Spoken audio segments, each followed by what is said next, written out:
Pemirsa, dari pengakuan salah seorang mantan pekerja di PT IMIP, terdapat ribuan pekerja Cina di Morowali dari level atas hingga level tukang sapu. Hal ini disampaikan langsung secara eksklusif kepada Aiman Wicaksono dalam program Rakyat Bersuara. TKA di sana ada berapa jumlahnya waktu Anda berada di PT IMIP? Ribuan. Ribuan? Tukang sapu misalnya? Hampir setara dengan jumlah masyarakat satu kecamatan Bahodopi Di Morowali? Morowali, di lokasi di mana perusahaan itu berada. Jumlahnya sama seperti jumlah masyarakat di satu kecamatan di Morowali? Ribuan? Ribuan itu maksudnya di atas 5.000, di bawah 5.000? Iya, kurang lebih. 5.000? Iya, kurang lebih. Tukang sapu saya bisa ratusan misalnya? Karena gini, mereka kan itu besar sekali ya? Iya, pada waktu itu mereka tidak menggunakan, saya nggak tahu kalau sekarang pakai teknologi ya, misalnya ada teknologi, tapi pada saat itu mereka pakai tenaga manusia mungkin untuk pemberdayaan ya, agar banyak SDM yang digunakan, sehingga tukang sapunya masih, dia modelnya pakai caping terus nyapu pakai sapu-sapu besar itu, udah nyapu jalanan gitu. Jumlahnya ratusan mereka? Ratusan. Berapa digaji? Gaji mereka itu yang saya nanya ke mereka lewat penerjemah. Jadi saya minta bantuan. Anda nanya langsung nih? Iya, saya nanya, senang nggak kerja di Indonesia? Oh, dia bilang senang gitu kan. Terus kita tanya, gaji kamu berapa? Gitu. Gaji kita 8.000 yuan. Kali 2.000-an berarti ya? Lebih. Sekitar 16-17 juta rupiah? Iya, betul. Sempat waktu itu ramai dan kemudian ada sidak dari beberapa anggota DPR atau salah satu anggota DPR, betul ya? Iya. Tapi yang saya ingat waktu itu tidak menemukan. Iya. Ada warga negara Cina yang banyak di situ, betul? Betul. Seperti apa? Jadi polanya sebenarnya gini, kalau mau sidak itu lewat udara lebih pas. Karena jalan akses darat itu ada 2 pintu gerbang. Jadi gerbang pertama itu jaraknya sekitar 500 meter ke gerbang kedua. Persisnya saya. Iya, kurang lebih lah gitu. Itu dari gerbang pertama, ketika ada informasi, ada tamu, ada kunjungan pejabat, gitu, di dalam itu sirenenya udah bunyi. Oke, apa yang terjadi setelah itu? Disiapkan shuttle bus untuk mobilisasi para TKA-nya untuk ke lokasi yang lebih aman. Di mana? Ada di hutan. Oh, hutan? Iya, di hutan tuh ada mes ya, semacam mes juga disiapkan untuk mobilisasi. Jadi ribuan bisa digeser langsung ke hutan? Ribuan? Iya. Alarm bunyi? Iya. Dan seketika ribuan dievakuasi ke hutan dan mereka punya SOP-nya itu? Udah ada aturannya sendiri. Jadi yang tertinggal di sana hanya sebagian kecil dan warga Indonesia saja? Iya. Nggak akan menemukan warga negara Cina yang berlebihan? Nggak akan. Anda pernah mengalami itu? Iya, pada saat di sana justru saya berapa kali. Siapa yang datang waktu itu misalnya? Ada Menteri Dahiri ya, Menteri Hanif Dahiri. Dahiri. Menteri Tenaga Kerja waktu itu? Pernah gitu. Jadi, terus siapa lagi? Siapa lagi ya? Saya juga lupa siapa aja. Anggota DPR misalnya? Anggota DPR Dede Yusuf. Sidak waktu itu? Hanif Dahiri, Dede Yusuf. Omongan di waktu yang berbeda? Berbeda. Dan tidak pernah menemukan karena ada alarm langsung lari. Pemirsa, Komisi Informasi Pusat menggelar sidang pembacaan putusan sela terkait sengketa informasi publik soal dokumen ijazah Presiden Joko Widodo. Sidang menghadirkan pihak pemohon yang menilai adanya kendala sistem sehingga permintaan informasi mereka tidak mendapat respon dari kepolisian. Dengan ini dinyatakan dibuka dan terbuka untuk umum.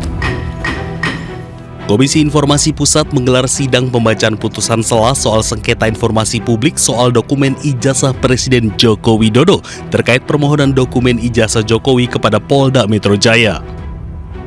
Sidang mengungkap adanya persoalan teknis administratif karena surat permohonan informasi yang dikirim pada akhir Agustus lalu tidak terdeteksi dalam sistem dan tidak mendapat respons dari kepolisian.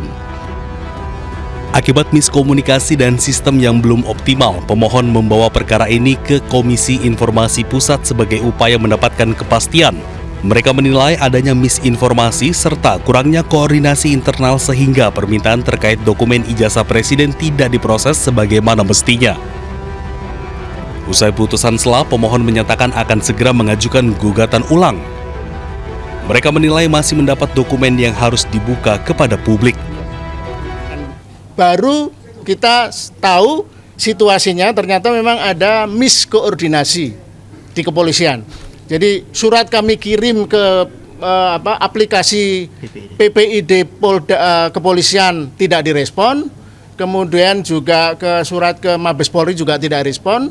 Itu baru diketahui pada sidang 2 minggu lalu. Polda Metro Jaya mewakili termohon tidak tahu bahwa ada surat tersebut. Jadi harus mereka baru dapat info itu ketika sidang. Nah, makanya keputusan kami menerima soal administrasi, tapi kami akan melakukan permohonan baru ke Polda Metro Jaya. Sidang berikutnya akan kembali digelar dengan agenda pemeriksaan uji konsekuensi dalam sengketa dokumen ijazah Presiden Joko Widodo. Dari Jakarta, Indira Utomo, M. Fakih, Ayus melaporkan. Pemerintah daerah berharap ada peningkatan investasi dan penyerapan lapangan kerja bagi masyarakat pasca diluncurkannya Badan Pengelola Danantara dan Reformasi BUMN oleh Presiden Prabowo Februari lalu. Peran dan manfaat Badan Pengelola Danantara dan pasca reformasi BUMN ini dibahas dalam sebuah diskusi di Surabaya, Jawa Timur. Wakil Gubernur Jawa Timur Emil Elestianto berharap BP Danantara dan pasca reformasi BUMN memberikan dampak positif dalam peningkatan investasi serta bertambahnya lapangan pekerjaan bagi masyarakat di Jawa Timur. Sementara pemirsa, peneliti Negara Institute Edi Sewandono mengkritik roadmap yang belum jelas hubungan pemerintah daerah dengan pemerintah pusat dalam hal bisnis dan pemberian kontribusi kepada pemerintah daerah. Danantara telah melakukan upaya strategis bukti negara hadir untuk masyarakat. Jadi pada intinya kita berharap dengan adanya Danantara ini kan ada 2 mesin. Mesin pertama ya BUMN itu sendiri. Semoga terus meningkatkan kegiatannya, investasinya, serapan tenaga kerjanya di Jawa Timur. Kan banyak BUMN-nya di sini kan. Ada Semen Indonesia, ada Petrokimia, Pupuk Indonesia dan seterusnya. Pendirian BPI Danantara dan Badan Pengaturan BUMN sampai sekarang masih belum memberikan roadmap yang jelas terkait hubungan dengan pemerintah daerah sama pemerintah kabupaten, provinsi dalam hal bisnis dan juga pemberian kontribusi kepada pemerintah. Demi menekan angka pengangguran, sebuah program dicanangkan untuk mempersiapkan lulusan SMK bekerja di luar negeri. Mulai dari soft skill hingga kemampuan bahasa dipersiapkan agar para lulusan dapat mengisi kesempatan ini.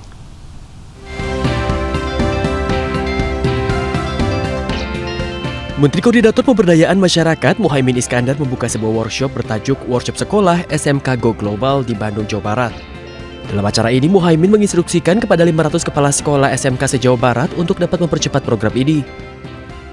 Kolaborasi dari hulu sampai ke hilir untuk meningkatkan soft skill dan kompetensi bahasa menjadi hal yang disorot untuk mempersiapkan lulusan SMK yang kompeten untuk bekerja di luar negeri.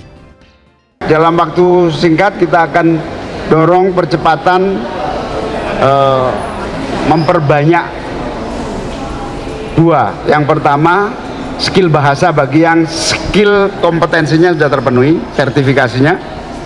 Skill kompetensi dan skill bahasa dua-duanya sekaligus. Jadi 2, ada yang cuman bahasa, ada yang skill dan bahasa. Pokoknya kita akan bekerja terus untuk itu. Workshop ini juga menghadirkan penyedia kerja, lembaga pelatihan, serta perwakilan dari negara Jepang sebagai mitra strategis. Dengan percepatan program ini diharapkan 1 juta talenta SMK dapat bekerja di tingkat global. SMK Go Global ini dinilai menjadi program yang tepat untuk mengurangi angka pengangguran dan mengisi kesempatan yang ada di luar negeri.